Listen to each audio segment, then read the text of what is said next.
Chemtrailing first came to my attention because I live in the southwest of France where we get a lot of high sunshine hours, and I worked outside all my life as a builder, so I was working weather dependent, and I would always be aware of whether it was going to rain or not, because if it was raining I was going home. And when last year there was no sunshine. The sky seemed to be littered with these trails in the sky, and it really caught my attention because I thought, I've never seen this before. So I started to look into, well actually I'd heard about HAARP very briefly, but I kind of skipped over it, but I knew it had the capacity to affect the climate and the weather. So I started to look into what might be happening in the skies with weather modification, and I came across chemtrails very quickly. And when you start to look into chemtrails, there's an awful lot of information on the web, which really opened up a lot of doors for me, and I started to research it, and I realised there was a lot of disinformation. There's a lot of sophisticated disinformation sites, which immediately made me realise that something is going on that's big. And I started to realise that chemtrails is a big phenomenon. So what was chemtrails? It was they weren't contrails because they persisted. You know, a normal plane would leave a short trail that would dissipate. That's what I always remembered when I looked up at a normal sky. And these trails, they were lasting all day long, and they were making X's and grids and peculiar shapes in the sky that I'd never seen before, I'd never really noticed. And as I started to research into it, I came across a movie called What in the World Are They Spraying? And that really opened up my eyes and helped me to start researching appropriate material and steering away from the disinformation. And I guess it became quite a journey as I started to uncover more information, and it started to build a bigger picture for me. And then I wanted to find out stuff for myself personally, so I did a rainwater analysis to find out if what I'd found in that movie, What in the World Are They Spraying, was relevant. So we did a rainwater analysis, and we had excessively high amounts of aluminium, barium, strontium, and many of the other metals they said they would be using for geoengineering, because geoengineering is like the official term for chemtrailing. So it became very conclusive for me. It confirmed, and I became very convinced then, and I started to make videos of these strange X's and grids, and I wanted to share what I was finding, so I started up a YouTube channel, and lots of people started to make comments on the videos, which added more fuel to the fire because lots of people were interested. So I started a journey of constant research and constant documentation, video documentation, and studying legitimate evidence documents, scientific journals, and government papers.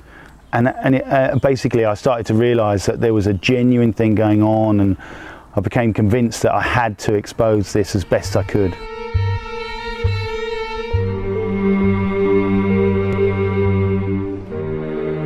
That was the amazing thing. As I started to look into it, I started to link up with people all around the world because they were leaving comments on my videos, and I was absolutely amazed really that I was linking up with people all around the world. I'm linked up with people literally globally, in Japan, in Argentina, in Australia, in Canada, in the States, all around Europe.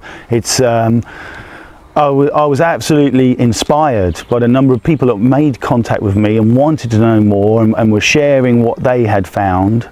And I realised this is global, and we have a magnificent open source situation where people are sharing as much information, trying to expose the truth. So I became like a conduit sharing that information, because lots of people were interested in my videos and were leaving comments, and we linked up lots of groups on Facebook, which really was a massive awakening, because I realised there were hundreds of thousands of people globally concerned about this, if not more. Without a doubt, there are many documents that I have found that weather modification is a key purpose, but as you research into it more, you can find more and more evidence to suggest multiple usage, so that there are more than one issues, or more than one uses. And I think that when you realise that a massive program like this has to be going on with the complicity of many governments, but it's not open, it's covert, then you're not going to do a program of this size when you could, just for one purpose. So I think that there are definitely other purposes, and from research that I found, I can see there are many different uses of this technology. It's a weather warfare, really. Absolutely, absolutely. And when you do start to research it, you can find genuine documents from the military, particularly the US military, and from US universities that confirm it. But I myself have filmed military planes spraying, turning it on and off at specific points to make X's and to make specific shapes. I've filmed it many times. I've filmed military planes, I've filmed big white planes with no markings whatsoever, and I filmed other planes using Flight Radar 24, confirming which planes they might be, co-opted commercial planes. That's how I started to realise how huge this must be, that there are dedicated chemtrail fleets, there are military planes doing it, and there are co-opted commercial flights, which by using Flight Radar 24 you can confirm it, because I'm filming the planes, and I can film planes that are in the same airspace with only 500 meters difference in altitude, and one's got a short contrail and one's got an horizon to horizon stretching chemtrail. And chemtrails is actually being officially recognized by the US government in a document that Congressman Dennis Kucinich wanted to pass through a bill. He mentioned chemtrails as an exotic weapon, as well as other weather warfare, psychotronic weapons and frequency weapons and different types of weapons that are all linked in with the research. When you start to find out about chemtrails and HAARP, it's officially been named, but that bill didn't get through because he wanted to make sure that space couldn't be weaponized. And it didn't get through Congress. So, but it is mentioned, chemtrails is actually mentioned as a word specifically as an exotic weapon. And there are references to HAARP by the European Union requesting permission to find out about the non-lethal use of HAARP as a weapon. And so there are lots of official references to these phenomena that I've been documenting as weapons, which that then ties it to the military, ties it to the governments. What I found out that the particles that are in the sprays, when the trails cross each other and they form these X's and grids, they become a mobile antenna. And I've got documentation that talks about this and how they do this. They reflect it off the ionosphere and they bounce it off an antenna so that they can go over the horizon with the energy that they're using from HAARP and from other installations which are the same ionospheric heaters. What they can do is they can change using different types of frequencies, extremely low frequency, very high frequency, very low frequency, a whole combination. They can change the air pressure. So what they can localize a pressure change, so they can create a high pressure in one location or a low pressure in another location, and they create something called an omega block.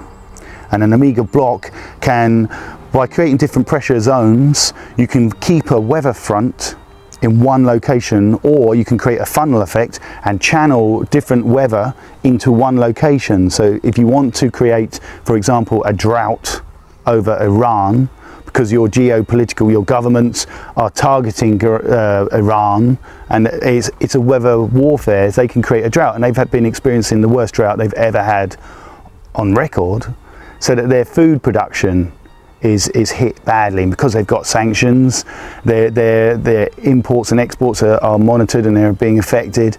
So that's how they can use this as a weapon. They can induce droughts, they can induce hurricanes, they can induce floods, they can create earthquakes, they can trigger volcanic eruptions. And now that people are starting to focus on what could be possible, they're researching the evidence, they're using the available resources to confirm this. You can look at the magnemeter that measures the activity of these HAARP installations, and there's always a spike before an earthquake. There's even a Japanese scientist who specialises in GPS technology, and he's noticed a big change in the GPS activity just before an earthquake, which is being affected by the use of HAARP. Because the GPS isn't a part of it, but there's a record of the atmosphere being changed.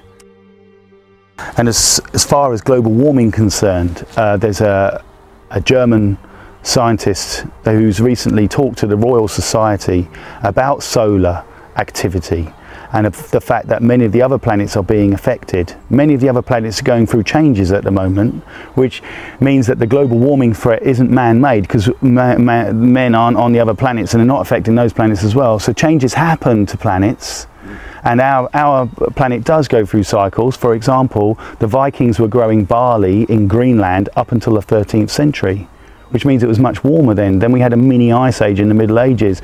And of course, man's industrial activity had no impact at all in the past. So there were great changes going on, and you can't correlate that with human activity. So global warming is a big agenda for us. It's a big problem for them to react to, and that's what geoengineering is. Geoengineering is a response to the threat of global warming. So this is why there's so much in scientific documentation about what geoengineering is and all the various elements of weather control is, because that's a response to this global warming threat, which realistically the global warming threat is a fraud. It's very, very simple to understand. With the HAARP facilities, they can, by creating these omega blocks, by changing the air pressures, they can hold, they can funnel in a cold front, and they can hold it in place with the omega block, so that they could, for example, I think in the UK that you had 80 consecutive days where it was below zero. That's the first time for many, many years that happened. But the problem with that is that it's affected the harvests.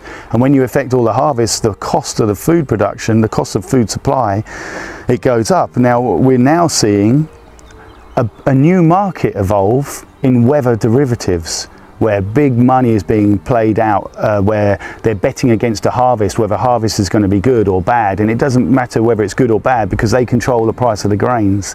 So this is how controlling food production is very profitable for those at the top, because they're betting, and they're betting against it. But so if they know that the weather's going to be bad because they're controlling the weather, or they're linked in, they're in correspondence with those who are controlling the weather, they can make huge profits, and they can increase the cost of living for everyone. So it affects everyone's lives. I mean, this isn't just a weather warfare against supposed opposition. This is weather warfare against all of us as individuals. And this is why it's very concerning, because this is all a revelation to me, to realise that perhaps our governments aren't working for our best interests. They're working for corporate interests. They're not working for us, we the people. We are supposed to elect these people who should be serving our best interests, when clearly now I'm starting to understand they're not working for our interests at all.